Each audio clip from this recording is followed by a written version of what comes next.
Hello नमस्कार दोस्तों, आप सभी का हमारे YouTube channel success life plan पर हार्दिक स्वागत है। आज मैं आपके सामने 30 क्वेश्चनों की बेहतरीन क्लास लेकर आया हूं, तो सारे बच्चे एंड तक जुड़े रहेंगे और एंड में बताएंगे कि आपके 30 में से कितने क्वेश्चन करेक्ट हो रहे हैं। तो करते हैं अपने धमाकेदार सेशन की शुरुआत। और जो पहला क्वेश्चन आपके सामने वो है, मीरा द्वारा चित्तौड़ परित्याग के समय मेवाड़ का शासक कौन था। ऑप्शन नंबर 1 है अर्जुन देव, ऑप्शन नंबर 2 है संग्राम सिंह, ऑप्शन नंबर 3 है उदय सिंह, ऑप्शन नंबर 4 है विक्रमादित्य। तो इसका राइट आंसर क्या हो जाएगा, तो हो जाएगा ऑप्शन नंबर 4 विक्रमादित्य। यानी कि मीरा ने जब चित्तौड़ का परित्याग किया था उस समय मेवाड़ का शासक कौन था, तो हो जाएंगे विक्रमादित्य। यानी कि इसका जो राइट आंसर होगा वो होगा ऑप्शन नंबर 4 विक्रमादित्य। अगला क्वेश्चन है जिसका आंसर सभी बच्चों को देना है कि किस दुर्ग में जौहर नहीं हुआ है। यानी कि इन चारों में से कौन सा दुर्ग है जिसमें कभी भी जौहर नहीं हुआ है। ऑप्शन नंबर 1 है जयगढ़, ऑप्शन नंबर 2 है गागरोन, ऑप्शन नंबर 3 है सिवाना, ऑप्शन नंबर 4 है जालोर। तो अपना राइट आंसर क्या हो जाएगा, तो हो जाएगा ऑप्शन नंबर 1 जयगढ़, जो जयपुर जिले में स्थित है। इसमें कभी भी जौहर नहीं हुआ है। इंपॉर्टेंट कर लेना इस क्वेश्चन को कि जयगढ़ में कभी भी जौहर नहीं हुआ है। नेक्स्ट क्वेश्चन आता है आपके सामने, किस चित्रकला शैली में पुरुषों के चेहरों पर चोट व चेचे के दाग प्रदर्शित किए जाते हैं। क्या बताना आपको, वे कौन सी चित्रकला शैली है जिसमें पुरुषों के चेहरों पर चोट व चेचे के दाग प्रदर्शित किए जाते हैं। ऑप्शन नंबर 1 है बूंदी, ऑप्शन नंबर 2 है मेवाड़, ऑप्शन नंबर 3 है अलवर, ऑप्शन नंबर 4 है जयपुर। तो इसका जो राइट आंसर होगा वो होगा जयपुर। यानी कि जयपुर चित्रशैली है उसमें पुरुषों के चेहरों पर चोट व चेचे के दाग प्रदर्शित किए जाते हैं। आपको ध्यान रखना है आंसर क्या हो जाएगा इसका, तो हो जाएगा ऑप्शन नंबर 4।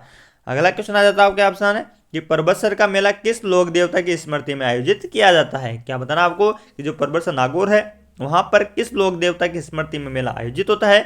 ऑप्शन नंबर 1 है तेजा जी, ऑप्शन नंबर 2 है पाबू जी, ऑप्शन नंबर 3 है गोगा जी, ऑप्शन नंबर 4 है रामदेव जी। तो इसका राइट आंसर होगा वो होगा तेजा जी। यानी कि परबतसर का मेला किस लोक देवता की स्मृति में आयोजित किया जाता है, तो किया जाता है तेजा जी की। यानी कि ऑप्शन नंबर 1 इस क्वेश्चन का करेक्ट आंसर हो जाएगा। अगला क्वेश्चन है जिसका आंसर सभी बच्चों को देना है कि निम्न में से कौन सा पुरुषों का आभूषण है। यानी कि इन चारों में से आपको पहचानना है और बताना है कि इनमें से कौन सा पुरुषों का आभूषण है।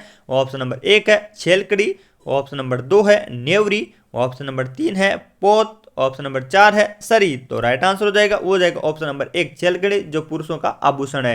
यानी कि ऑप्शन नंबर 1 इस क्वेश्चन का करेक्ट आंसर है। अगला क्वेश्चन आपके सामने, छेड़े किस अवसर पर गाए जाते हैं। क्या बताना आपको कि जो छेड़े हैं वो किस अवसर पर गाए जाते हैं।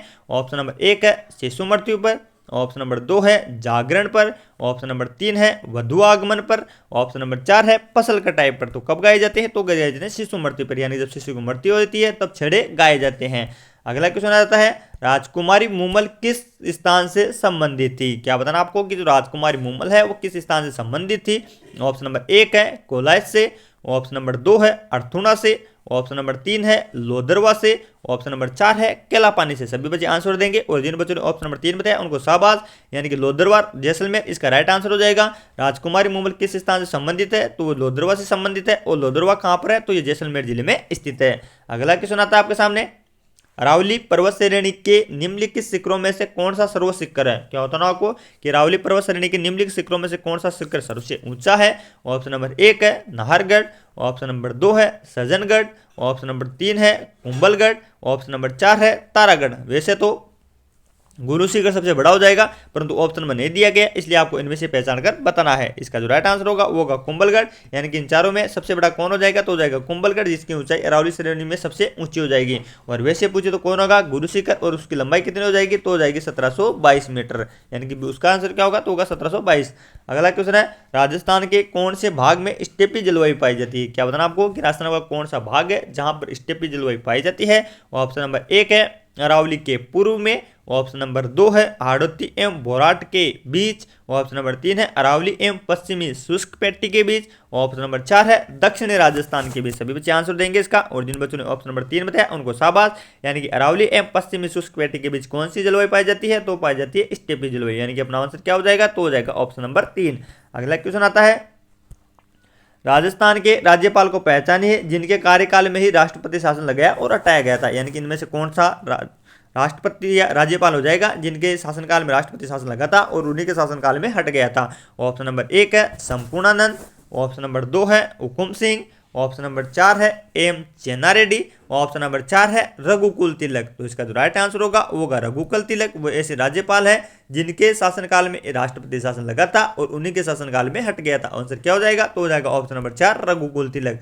नेक्स्ट क्वेश्चन आता है आपके सामने, राजस्थान लोक सेवा आयोग अपने किए गए कार्यों के बारे में वार्षिक प्रतिवेदन किसको प्रस्तुत करता है? क्या बताना आपको?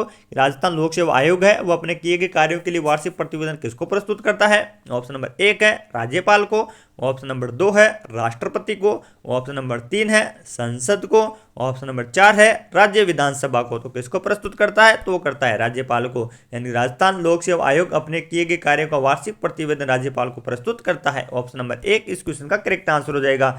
अगला क्वेश्चन आपके सामने, संविधान के अनुच्छेद 167 के अनुसार राज्यपाल को जानकारी देना मुख्यमंत्री का क्या हो जाएगा? बताना सभी बच्चों को कमेंट करके। ऑप्शन नंबर 1 है दायित्व, ऑप्शन नंबर 2 है कर्तव्य, ऑप्शन नंबर 3 है विशेषाधिकार, ऑप्शन नंबर 4 है अधिकार। तो राइट आंसर क्या होगा? तो होगा कर्तव्य। यानी कि संविधान का जो अनुच्छेद 167 है उसके अनुसार राज्यपाल को जानकारी देना मुख्यमंत्री का कर्तव्य है। ऑप्शन नंबर 2 इस क्वेश्चन का करेक्ट आंसर हो जाएगा। अगला क्वेश्चन आपके सामने, डाबरा कांड किस क्षेत्र के किसानों से संबंधित है? क्या बताना आपको कि जो डाबरा कांड है वो किस क्षेत्र के किसानों से संबंधित है? ऑप्शन नंबर 1 है अलवर, ऑप्शन नंबर 2 है भरतपुर, ऑप्शन नंबर 3 है सीकर, ऑप्शन नंबर 4 है जोधपुर। तो डाबरा कांड कहां से संबंधित हो जाएगा? तो वो जोधपुर से संबंधित है। ध्यान रखना आपको, डाबरा कांड किस क्षेत्र के किसानों से संबंधित है? तो वो जोधपुर के किसानों से संबंधित है।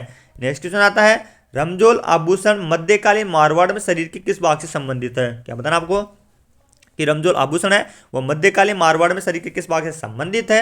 ऑप्शन नंबर 1 है कमर, ऑप्शन नंबर 2 है नाक, ऑप्शन नंबर 3 है पैर, ऑप्शन नंबर 4 है अंगुली। तो रमजोल आभूषण कहां पर पहना जाता है? तो वो पैर में पहना जाता है। ध्यान रखना आपको कि ऑप्शन नंबर 3 इस क्वेश्चन का करेक्ट आंसर हो जाएगा। जो रमजोल आभूषण है वो मध्यकालीन भारत की औरतें पैर पर पहनती थी। ऑप्शन नंबर 3 इस क्वेश्चन का राइट आंसर हो जाएगा। अगला क्वेश्चन आपके सामने, पृथ्वीराज राठौड़ द्वारा रचित पुस्तक वेली कृष्ण रुक्मणी किस भाषा में लिखी गई है? क्या बताना आपको कि जो पृथ्वीराज राठौड़ के द्वारा वेली कृष्ण रुक्मणी लिखी गई है वो कौन सी भाषा में लिखी गई है? ऑप्शन नंबर 1 है पिंगल, ऑप्शन नंबर 2 है डिंगल, ऑप्शन नंबर 3 है मारवाड़ी, ऑप्शन नंबर 4 है संस्कृत। तो किस भाषा में लिखी गई है? तो वो डिंगल भाषा में लिखी गई। आंसर क्या हो जाएगा इसका? तो हो जाएगा ऑप्शन नंबर 3, यानी कि पृथ्वीराज राठौड़ द्वारा रचित पुस्तक वेली कृष्ण रुक्मणी है वह डिंगल भाषा का ग्रंथ हो जाएगा। नेक्स्ट क्वेश्चन आपके सामने, गिंदड़ नृत्य का संबंध किस स्थान से है? क्या बताना आपको कि जो गिंदड़ नृत्य है उसका संबंध किस स्थान से हो जाएगा? ऑप्शन नंबर 1 है मारवाड़, ऑप्शन नंबर 2 है ढूंढाड़, ऑप्शन नंबर 3 है शेखावाटी, ऑप्शन नंबर 4 है वागड़। तो कहाँ से संबंधित हो जाएगा? तो हो जाएगा शेखावाटी से। यानी जो गिंदड़ नृत्य है वो किस स्थान से संबंधित है? तो वो शेखावाटी क्षेत्र से संबंधित हो जाएगा। ऑप्शन नंबर 3 इस क्वेश्चन का करेक्ट आंसर हो जाएगा। नेक्स्ट क्वेश्चन आता है जिसका आंसर सभी बच्चों को दे देना है कि ओसिया के जैन मंदिर किस जिले में स्थित है? क्या बताना आपको कि जो ओसिया के जैन मंदिर है वो किस जिले में स्थित है? ऑप्शन नंबर 1 है जयपुर में, ऑप्शन नंबर 2 है बाड़मेर में, ऑप्शन नंबर 3 है जैसलमेर में, ऑप्शन नंबर 4 है जोधपुर में। तो ओसिया के जैन मंदिर कहां पर स्थित हो जाएंगे? तो है जोधपुर में। यानी कि ऑप्शन नंबर 4 इस क्वेश्चन का करेक्ट आंसर होगा। ओसिया के जैन मंदिर कहां पर स्थित है? तो जोधपुर जिले में स्थित है। नेक्स्ट क्वेश्चन आता है आपके सामने, दादू पंथ का साहित्य किस भाषा में संग्रहित है? क्या बताना आपको कि जो दादू पंथ के साहित्य हैं वो किस भाषा में संग्रहित किए गए हैं? ऑप्शन नंबर 1 है मारवाड़ी में, ऑप्शन नंबर 2 है मेवाती में, ऑप्शन नंबर 3 है वागड़ी में, ऑप्शन नंबर 4 है ढूंढाड़ी में। तो जो इसका राइट आंसर हो जाएगा वो हो जाएगा ढूंढाड़ी। यानी दादू पंथ के जो साहित्य हैं वो ढूंढाड़ी भाषा में संग्रहित किए गए हैं। अगला क्वेश्चन आ जाता है आपके सामने, किस दुर्ग को गढ़बिटली के नाम से जाना जाता है? क्या बताना है जो गढ़बिटली है वो किस दुर्ग को जाना जाता है? ऑप्शन नंबर 1 है तारागढ़ को, ऑप्शन नंबर 2 है अचलगढ़ को, ऑप्शन नंबर 3 है मेहरानगढ़ को, ऑप्शन नंबर 4 है कुंभलगढ़ को। तो किसको जाना जाता है? तो जाना जाता है ऑप्शन नंबर 1 तारागढ़ को। यानी गढ़बिटली किसको जाना जाता है? तो तारागढ़ को जाना जाता है। तारागढ़ भी राजस्थान में 2 है। ये कौन सा तारागढ़ है? तो ये अजमेर वाला तारागढ़ है। यानी जो अजमेर में तारागढ़ है उसको गढ़बिटली के नाम से जाना जाता है। और दूसरा तारागढ़ कहाँ पर स्थित हो जाएगा? तो वो बूंदी जिले में स्थित है।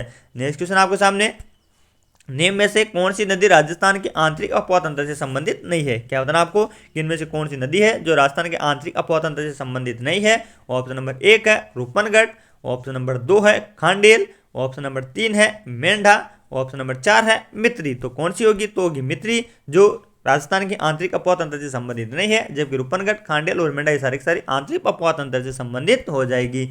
अगला क्वेश्चन है, राजस्थान में 12वीं ज्योतिर्लिंग कहां पर स्थित है? क्या बताना आपको कि राजस्थान में 12वीं ज्योतिर्लिंग कहां पर स्थित है? ऑप्शन नंबर 1 है पुष्कर में, ऑप्शन नंबर 2 है श्री कोलायत में, ऑप्शन नंबर 3 है श्री शिवाड़ में, ऑप्शन नंबर 4 है आमेर में।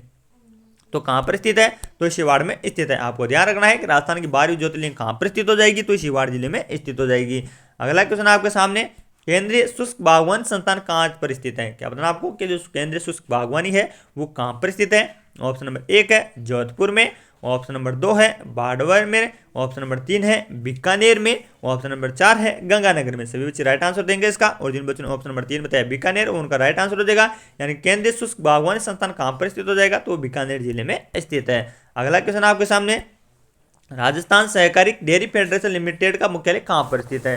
क्या बताना आपको, राजस्थान जो सहकारी डेयरी फेडरेशन लिमिटेड है उसका मुख्यालय कहां पर स्थित है। ऑप्शन नंबर 1 है जैसलमेर में, ऑप्शन नंबर 2 है बीकानेर में, ऑप्शन नंबर 3 है जयपुर में, ऑप्शन नंबर 4 है अजमेर में। तो कहां पर स्थित हो जाएगी, तो ये डेयरी फेडरेशन कहां पर है, तो जयपुर जिले में स्थित है। आपको ध्यान रखना है कि Rajasthan dairy federation limited Jaipur जिले में स्थित है। ऑप्शन नंबर 3 इस क्वेश्चन का करेक्ट आंसर हो जाएगा। अगला क्वेश्चन आता है आपके सामने, सन 1837 में बिज्जक पहाड़ी स्थित अशोक शिलालेख को किसने खोजा था। क्या बताना आपको कि जो बिज्जक की पहाड़ियां जयपुर में है वहां पर अशोक शिलालेख को किसने खोजा था। ऑप्शन नंबर 1 है कैप्टन बार्ट ने, ऑप्शन नंबर 2 है कर्नल जेम्स टोड ने, ऑप्शन नंबर 3 है कैप्टन हॉकिंस ने, ऑप्शन नंबर 4 है आरसी अग्रवाल ने। तो किसने खोजा था, तो वो खोजा था ऑप्शन नंबर 1 कैप्टन बार्ट ने। यानी कि जो बिज्जक की पहाड़ियां हैं उनको अशोक शिलालेख को किसने खोजा था वहां पर, तो कैप्टन बार्ट ने खोजा था। अगला क्वेश्चन है, समसभा की स्थापना किसने की थी। क्या बताना आपको कि जो समसभा है उसकी स्थापना किसके द्वारा की गई थी। ऑप्शन नंबर 1 है गोविंद गुरु के द्वारा, ऑप्शन नंबर 2 है मोतीलाल तेजावत के द्वारा, ऑप्शन नंबर 3 है रामनारायण चौधरी के द्वारा, ऑप्शन नंबर 4 है गोपाल सिंह खरवा के द्वारा। तो किसके द्वारा की गई थी, तो की गई थी गोविंद गुरु के द्वारा। यानी कि समसभा है उसकी स्थापना किसके द्वारा की गई थी, तो गोविंद गुरु के द्वारा की गई थी। नेक्स्ट क्वेश्चन आता है आपके सामने, मेवाड़ प्रजामंडल की स्थापना किसने की थी। क्या बताना आपको कि जो मेवाड़ प्रजामंडल है उसकी स्थापना किसके द्वारा की गई थी। ऑप्शन नंबर 1 है मिठालाल व्यास, ऑप्शन नंबर 2 है माणिक्यलाल वर्मा, ऑप्शन नंबर 3 है हीरालाल शास्त्री, ऑप्शन नंबर 4 है मग्गाराम वेद। तो मेवाड़ प्रजामंडल की स्थापना किसके द्वारा की गई थी, तो वो की गई थी माणिक्यलाल वर्मा के द्वारा। ऑप्शन नंबर 2 इस क्वेश्चन का राइट आंसर हो जाएगा। मेवाड़ प्रजामंडल की स्थापना किसके द्वारा की गई थी, तो वो माणिक्यलाल वर्मा के द्वारा की गई थी। अगला क्वेश्चन आपके सामने, मत्स्य संघ का राजस्थान में विलय कब हुआ था। क्या बताना आपको कि जो मत्स्य संघ है उसका राजस्थान में विलय कब हुआ था। ऑप्शन नंबर 1 है 18 अप्रैल 1948 को, ऑप्शन नंबर 2 है 30 मार्च 1949 को, ऑप्शन नंबर 3 है 15 मई 1949 को, ऑप्शन नंबर 4 है 26 जनवरी 1950 को। तो जो मत्स्य संघ है उसका राजस्थान में जो विलय हुआ था 15 मई 1949 को। ऑप्शन नंबर 3 इस क्वेश्चन का सही आंसर हो जाएगा। नेक्स्ट क्वेश्चन आता है आपके सामने, स्वतंत्रता संग्राम के दौरान इनमें से कौन सी महिला जेल नहीं गई। यानी इनमें से कौन सी महिला है जो कभी भी जेल नहीं गई। ऑप्शन नंबर 1 है अजंता देवी, ऑप्शन नंबर 2 है नारायणी देवी, ऑप्शन नंबर 3 है रत्ना शास्त्री, ऑप्शन नंबर 4 है कालीबाई। तो कौन सी नहीं गई, तो वो नहीं गई थी, वो कौन सी हो जाएगी आपको बता देना कमेंट बॉक्स में। तो इसका जो राइट आंसर होगा वो होगा कालीबाई, जो कभी भी स्वतंत्रता संग्राम के दौरान जेल नहीं गई थी। ऑप्शन नंबर 4 इस क्वेश्चन का करेक्ट आंसर हो जाएगा। अगला क्वेश्चन आपके सामने, किस लोक देवता की पत्नी उनकी मृत्यु के बाद सती हो गई थी। क्या बताना आपको कि इनमें से कौन से लोक देवता है जिनकी पत्नी उनकी मृत्यु के बाद सती हो गई थी। ऑप्शन नंबर 1 है मल्लिनाथ जी, ऑप्शन नंबर 2 है तेजा जी, ऑप्शन नंबर 3 है हड़बू जी, ऑप्शन नंबर 4 है देव जी। तो कौन सी हो गई थी वो आपको बता देना है। इसका जो राइट आंसर हो जाएगा वो जाएगा ऑप्शन नंबर 3 तेजा जी, जिनकी पत्नी उनकी मृत्यु के बाद सती हो गई थी। ऑप्शन नंबर 2 इस क्वेश्चन का करेक्ट आंसर हो जाएगा। अगला क्वेश्चन है आपके सामने, किस शासक को हसमत वाला राजा कहा जाता है। क्या बताना आपको कि इनमें से कौन सा शासक है जिसको हसमत वाला शासक कहा जाता है। ऑप्शन नंबर 1 है शेरशाह सूरी, ऑप्शन नंबर 2 है राव मालदेव, ऑप्शन नंबर 3 है मानसिंह प्रथम, ऑप्शन नंबर 4 है चंद्रसेन। तो हसमत वाला राजा किसे कहा जाता है, तो वो कहा जाता है राव मालदेव को। यानी कि इसका जो राइट आंसर हो जाएगा वो जाएगा ऑप्शन नंबर 2 राव मालदेव। तो दोस्तों ये थी अपनी 30 क्वेश्चन की बेहतरीन क्लास। ये क्लास आपको अच्छी लगी होगी, अगर अच्छी लगी है तो जुड़ना हमारे साथ इसी टाइम पर। मैं करवाऊंगा आपको 30 में से 30 क्वेश्चनों की बेहतरीन कराई। तब तक के लिए जय हिंद जय भारत।